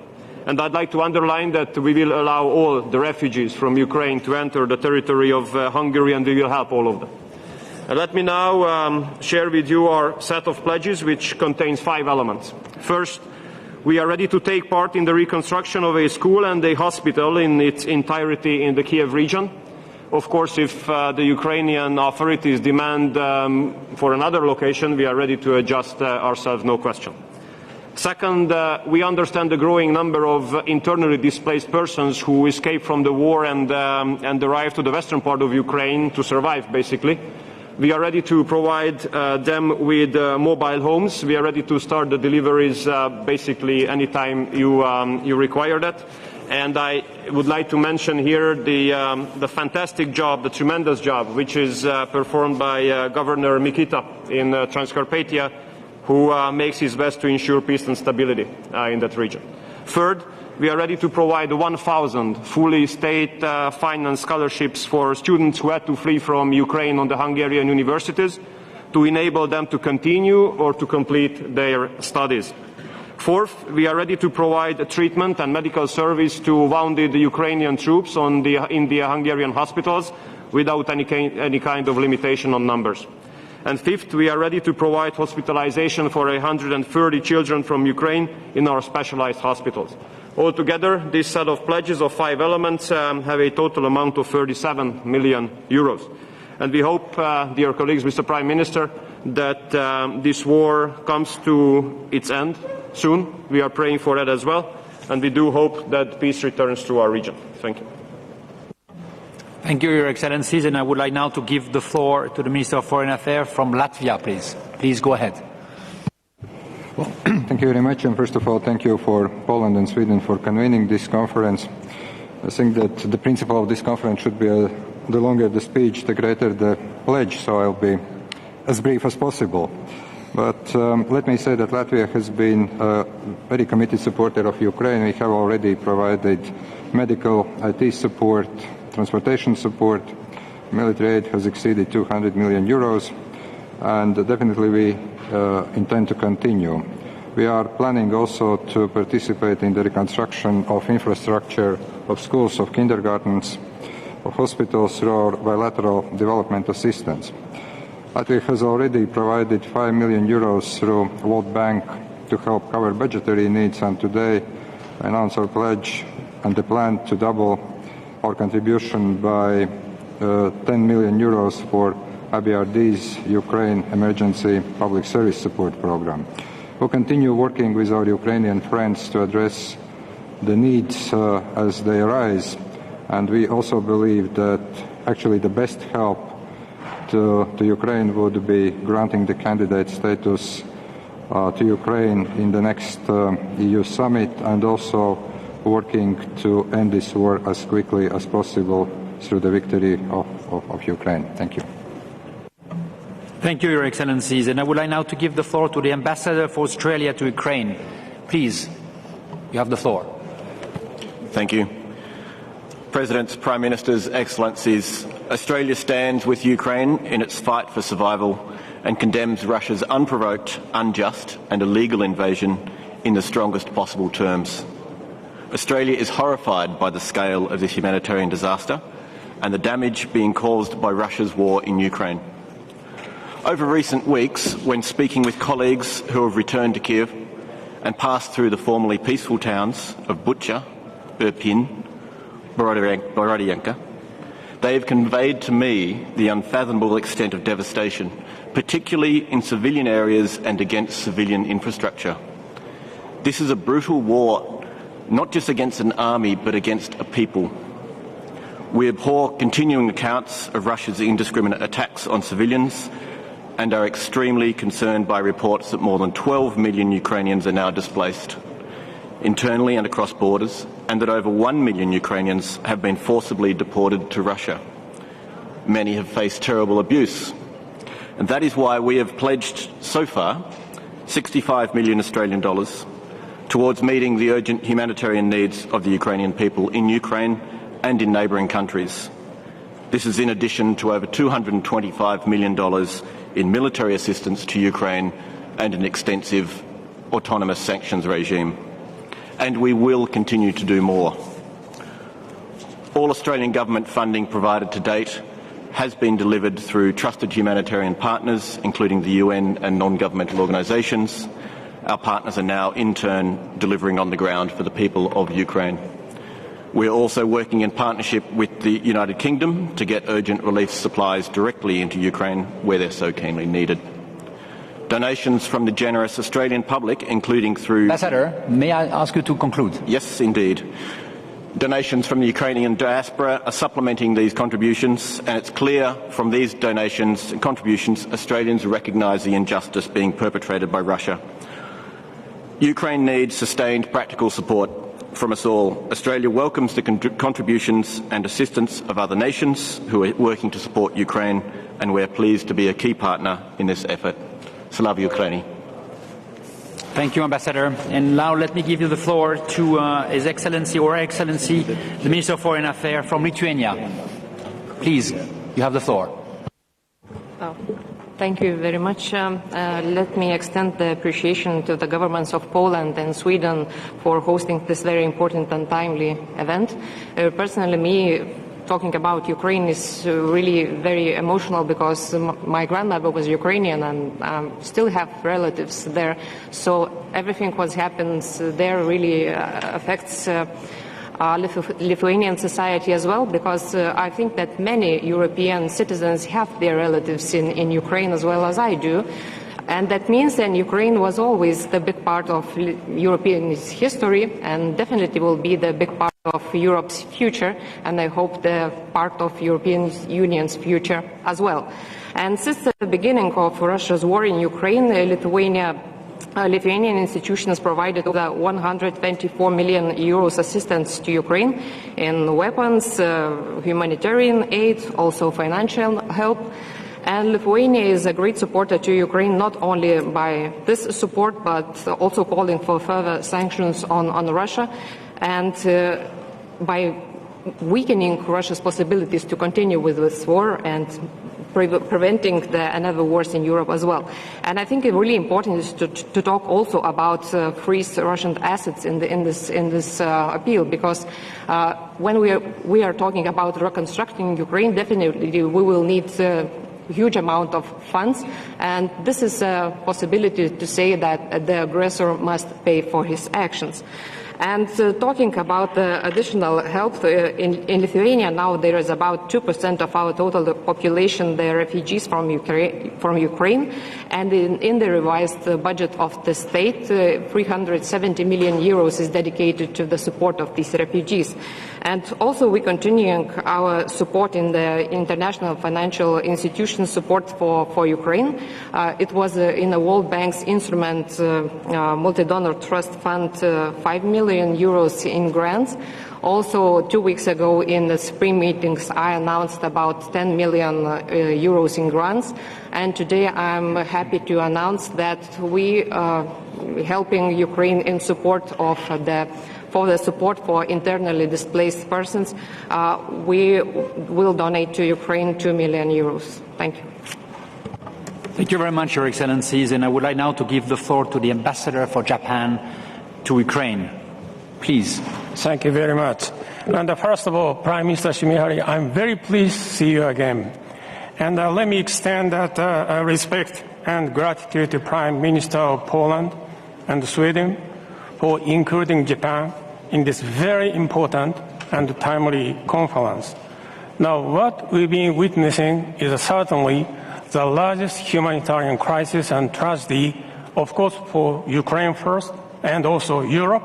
But we started to feel that, now impact of the Russian aggressions started to go beyond Ukraine, Europe, and reaching to East Asia, where Japan is located, and other parts of the world. So this is the reason why we fully understand, believe that Japan should be represented in this conference. So thank you very much for extending your invitations. Now, what we have done and what we are going to do is, first, emergency humanitarian aid, and we have already pledged and started to supply $200 million. Now, second, when it comes to the direct budgetary and economic support, financial support to Ukraine, we have pledged and we are soon going to provide $300 million to Ukrainian government. And third, Tokyo is encouraging all the Japanese local governments and municipalities in joining us in the constructions and recovery operations when it is possible. And last but not least, Prime Minister of Japan, Foreign Minister of Japan personally reaching out to the other governments in Asia to join us in support of the Ukraine, particularly in the form of the financial support, and also joining us in the sanctions against Russia. So Prime Minister Shimihari, I can assure you that the next time I definitely come to see you in Kyiv. Thank you very much.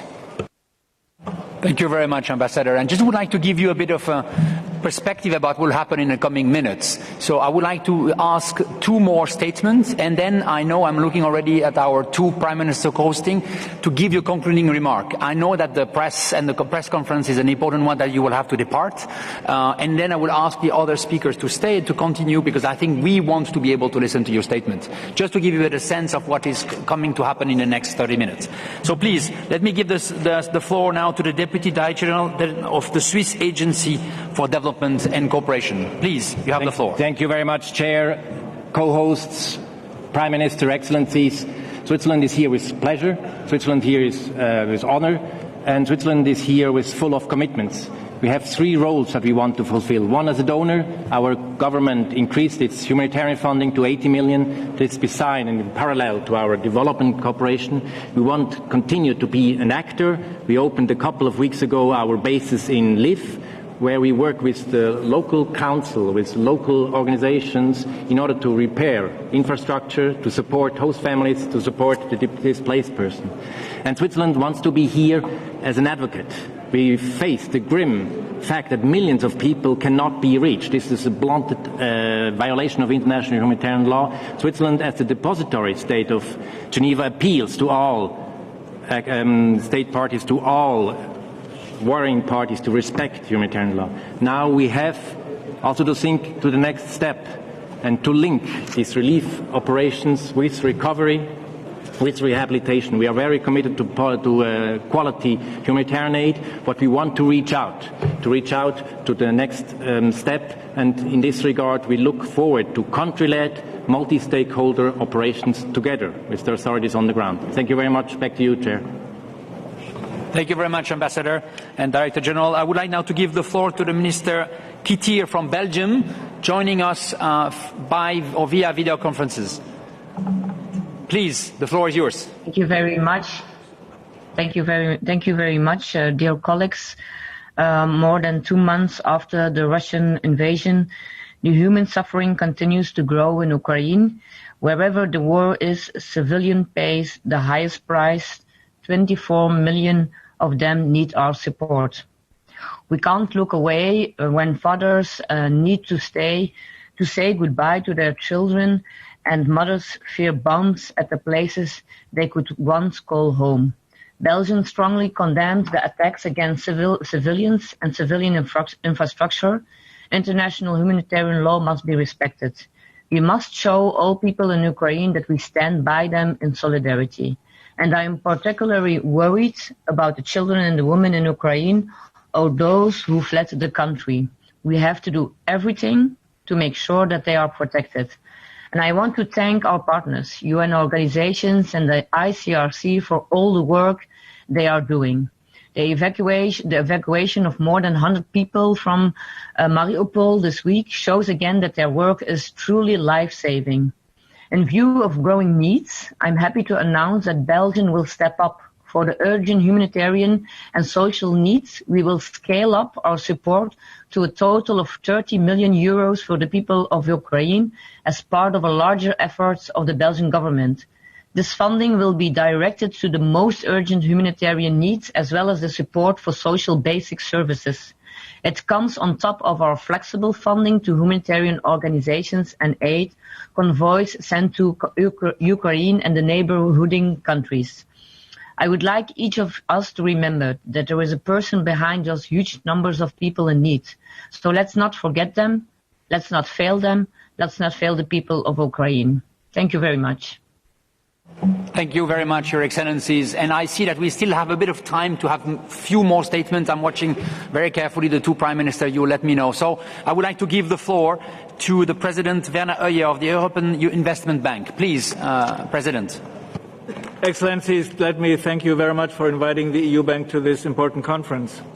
EIB is here for a free, independent Ukraine. We have been in Ukraine for quite a while, in particular in Greece after 2014, when after the aggression on Crimea, we stopped our business in Russia and redirected funds. We are proud that we managed to rapidly deploy almost 700 million euros to the Ukrainian government for urgent liquidity needs just a few days after the Russian aggression. In addition, we are now providing 4 billion euros for Ukrainians who had to flee their country. That means in the member state of the European Union, but also in other neighboring countries. But our main role does not lie in grant funding or budget support. It lies in concrete investments in support of EU policies in our member states and partner countries. The EIB is there because in addition to humanitarian assistance, there is an urgent need to rebuild critical infrastructure to help Ukraine and its people to remain resilient while they defend themselves and our European values against Russia's aggression. This is where EIB, working in partnership with other IFIs, including our friends at EBRD, and of course with the European Commission, can provide technical experience and financial expertise. Subject to the availability of the EU guarantee, we can immediately accelerate the delivery of up to 1.5 billion euros to address some of the most urgent needs. These are rather visible and symbolic projects like rebuilding of schools, bridges, hospitals, and so forth. I think the EIB is there because the planning phase for countrywide reconstruction should start now, even if full-scale rebuilding can only take place once the war is over. The challenge will be immense, and we should be ready. We stand ready to help Ukraine to develop a comprehensive strategy for financing the reconstruction. We are also well placed to take an important role in the financial management of a solidarity fund under the policy steer of the European Commission, if asked to do so. We have rebuilt before, and together with all of you in solidarity with Ukraine, we will build again, rebuild back again, creating the conditions for a better future. Thank you very much. Thank you very much, President. And I would like now to give the floor to a representative of business, and that's very important to have you here around the table. Thank you for that. So I would like to call first the representative of Google, Mr. Matthew John Britton. Please, you have the floor. Thank you, and thank you to our political leaders for bringing us together for this important moment. I'm Matt Britton. I run Google in Europe, the Middle East and Africa. And from Google, 1,000 of us in Poland, tens of thousands across Europe and all around the world, we stand with you, the people of Ukraine. We'll continue to play our part, and I think the last 2 years have shown us when governments, companies and communities come together, we can confront crises at our best. From our side, we have across the world donated 35 million to in-kind and humanitarian support to aid relief efforts for the people in Ukraine already, as well as for those fleeing the war. That includes 10 million to Poland, organisations working with temporarily displaced people, a city which has become such a symbol of safety and solidarity in this crisis. And yesterday we announced a 1.5 million grant to our colleagues at International Rescue Committee to expand critical information support to United for Ukraine, which is an information portal for civil society effort to help people find information on housing, legal aid and psychological support. And today we pledge a further $10 million in cash, grants and in-kind humanitarian support for people in Ukraine, bringing our total commitment from Google and from our employees directly to $45 million. And from the start of the war, we've also focused on information and cyber security. We know that people turn to us for information, and accurate and timely information in a time of war can be the difference between life and death. So we work round the clock since all this began to make our tools and technology as helpful as possible to those in need. Rapid air alerts to people with Android mobile phones in Ukraine, or shelter and humanitarian aid points for those fleeing, and also protecting against cyber attacks. I need you to conclude, please. I need you to conclude. So we're shielding 180 Ukrainian sites, government and other information sites against those things. And our CEO, when visiting Warsaw recently, also pledged a further 10 million to fight misinformation in the region. So we pledged an additional 10 million today, bringing us to $45 million in total, with a further 10 million for fighting misinformation. We stand here to work with all of you, political leaders, NGOs and communities, and the people of Ukraine. Thank you very much. And I would like to give the floor to the representative for AstraZeneca, Mr. Hans Siebesma. Please. Thank you very much. On behalf of my company, AstraZeneca, I would like to thank the Prime Ministers of Poland and Prime Minister of Sweden for hosting this event and for inviting us to this important conference. It's an honor for us to be here. In this humanitarian crisis, we are deeply impressed by the efforts of the Polish government as well as the Polish community to support the people of Ukraine. We have ourselves as our company 200 Ukrainian employees, many of whom are now being hosted here in Poland and are benefiting from this support. AstraZeneca is very committed to response efforts. We have given already 7 million in humanitarian support to date, including donations to the Red Cross as well as medicines donations.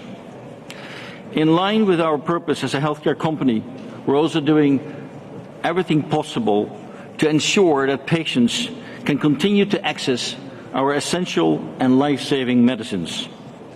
Our priorities go with our employees, the patients, refugees, and of course all those who are impacted by this tragic and devastating war. Our efforts do not stop here.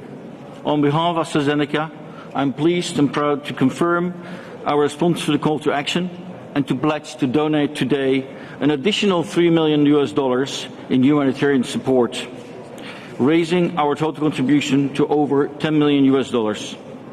We strongly believe that it's our responsibility to continue to contribute to the humanitarian relief efforts and to support the people of Ukraine. Thank you very much. It's an honor for us to be here. Thank you very much. And the last representative of the business sector, Boston Consulting Group, the chairman of the board, Mr. Hutten-Klapinski. Please, you have the floor. Thank you for inviting me to this important conference. The Boston Consulting Group tries to help in the best way we can through pro bono projects or donations. We do 5 things. Firstly, we develop the app to find a shelter where there is 10,000 already matches. It's a peer-to-peer app functioning very successful, and we are developing this further in Poland but also in other markets. Second thing, we do the analysis of the pain points of the refugees, and one of the biggest is education, so we help with the summer camps, to organize summer camp. 3, we organize donations among our consultants. We collected 1.5 million euro through just donations. Next one, we organize forums for the CEO of largest firms globally to drive awareness. And the last one, we built virtual Ukrainian office where we recruit Ukrainians across the globe for the future when the office can be restarted. Thanks to everybody. I'm also impressed by everybody who is doing so much. Thank you very much. And your statement conclude, in fact, this long but very important sessions. I would like now to turn to our co-host to give their brief, in fact, remarks and concluding remarks. And then I know that both of you will have to leave, including the Prime Minister of Ukraine will leave also for the press conference. I just would like to flag already that at 2:45, I repeat 2:45, we are resuming here for the roundtable. And the roundtable will be in the presence of the Prime Minister of Ukraine and a lot of different people talking, in fact, about long-term needs and how do we try to think and do a roadmap around some of the questions. So 2:45. Please, but first, our 2 co-hosts, I give the floor to the Prime Minister of Sweden. Please. Excellencies and friends, thank you all for attending this conference and your participation is an important signal of solidarity with the people of Ukraine. And on behalf of the Swedish government, I want to convey my sincere thanks to my colleague and co-host, Mateusz, and acknowledge the leadership of Poland during this crisis. I would also like to recognize the strong message from President Zelensky and Prime Minister Chihal, illustrating both the plight and courage of Ukrainian people. And I would also like to thank Charles and Ursula for being our partners in the conference. And of course also UN and humanitarian partners who are present today. Through them we convey our appreciation for all the humanitarian partners who are working under dangerous circumstances working to meet the urgent and growing needs of women, men and children in Ukraine. And their needs continue to grow because of the war, so this conference is very important from that aspect. I would also like to thank everyone who has participated today, presidents, prime ministers and ministers, for their generous contributions to help the people of Ukraine. Your pledges will allow the United Nations, the Red Cross movement and other humanitarian organizations to deliver aid to those most in need. And I'm happy to say that it looks like we have surpassed our expectations today. Going forward, support for a better Ukraine remains critical and immediate financing needs are enormous. So we look forward to continuing our dialogue today with a high-level roundtable on measures to support Ukraine's effort to meet the economic challenges created by the war and rebuild Ukraine. The war is a human tragedy. Russia must end its aggression now, and this is easy to do. You can just go back and go home. And today, from Warsaw, we have collectively sent a strong message that we stand with Ukraine in these dark times, and that we will continue to support the people of Ukraine. And it is my strong belief that brighter days lie ahead, so that children like Ilya, of whom I spoke earlier, can return back home, go to school and play with his friends in peace. Thank you. Thank you very much, Prime Minister, Your Excellencies. Now I would like to give the floor to the Prime Minister of Poland, please. Thank you for all the pledges made so far and for all the efforts that you have been making before. At the same time, I want to urge you to work even closer with our government and the government of Ukraine. We are in permanent daily contact with Denis, with President Zelensky. Our logistics system allows for much more efforts, much more efficient delivery of humanitarian aid. And we are able to reach out even the most remote areas of the country, which Denis can confirm, because we are doing this every day. Deliveries of lorries, trucks going from our southeastern part of Poland to all the cities and towns in Ukraine. And let us not forget also about the refugees who were forced to leave Ukraine. Everyone seeking shelter in Poland is receiving housing, food, healthcare, free public transportation and free schooling for children. We refused to create permanent refugee camps, opting for full integration of refugees with our society, at least at this juncture, as long as they want to be with us. And of course, we all hope for them to be able to go back to Ukraine as soon as possible. This is a more costly approach, but much more sustainable and much more humane. With enormous help of millions of Polish families, we are able to create a welcoming and open environment, allowing all the refugees to find their second home in our country. Today I can declare that Poland will continue the support for Ukrainian refugees with no less than equivalent of additional 3.4 billion euro till the end of this year. The money will be spent on subsidizing accommodation, family support programs, free public transports and other means of support.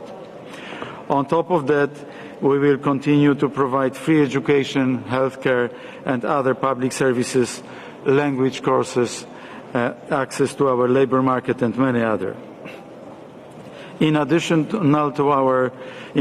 our efforts at home, I am glad to announce that Poland will deliver additional 100 million euro of humanitarian aid to Ukraine, food, medicine, hygiene products, housing units. These are these container type of towns which we already have built, several of those in Ukraine, and other equipment. While this conference is focused on the humanitarian aid, I don't want to omit the level of military support that Poland has been providing, worth over 1.6 billion euro only until today. This support will also continue and increase in every necessary and possible way. Last but not least, I want to underline that we all must increase pressure on Russia. Sanctions have to be severe. Poland will become fully independent from Russian gas and oil very soon. We have been already cut off Russian gas, as you probably might have heard 1 week ago or 2 weeks ago, because we didn't want to agree on paying in rubles. I call on all the European governments to follow, and I'm glad to see many of our government's proposals reflected in the sixth package of sanctions. Full embargo on Russian gas and oil are needed, with secondary sanctions that prevent from circumventing the ban. And we must ensure a full and permanent confiscation of Russian assets and federal reserves. This cannot be a taboo any longer. Full confiscation of Russian assets, Russian oligarchs and Russian Federation. And this has to be dedicated for the recovery of Ukraine, reconstruction of Ukraine. Later today we will be discussing the reconstruction of Ukraine. It is Russia that started this war, and Russia has to pay for its consequences. This requires bold political decisions. This requires courage and statesmanship. I strongly believe that we are capable of doing this. The time is now. Thank you for all the pledges. I have just received the final number, and I'm very glad to announce that all of us managed to mobilize $6.5 billion. These are pledges which were put, and thank you, also in all the videos which are available. Let us make sure that these funds reach Ukrainian people as quickly, as efficiently as possible. Today has shown that our support for Ukraine continues, and that here is no selfishness among us. And it is a very good conclusion, because if selfishness wins, Putin wins. If unity wins, Ukraine wins, and we all win. This is the message I would like to leave you with. Once again, thank you for all your time and commitment, and let us celebrate that, and celebrate all Ukrainian heroes, in particular all Ukrainian heroes, with a round of applause. Thank you very much.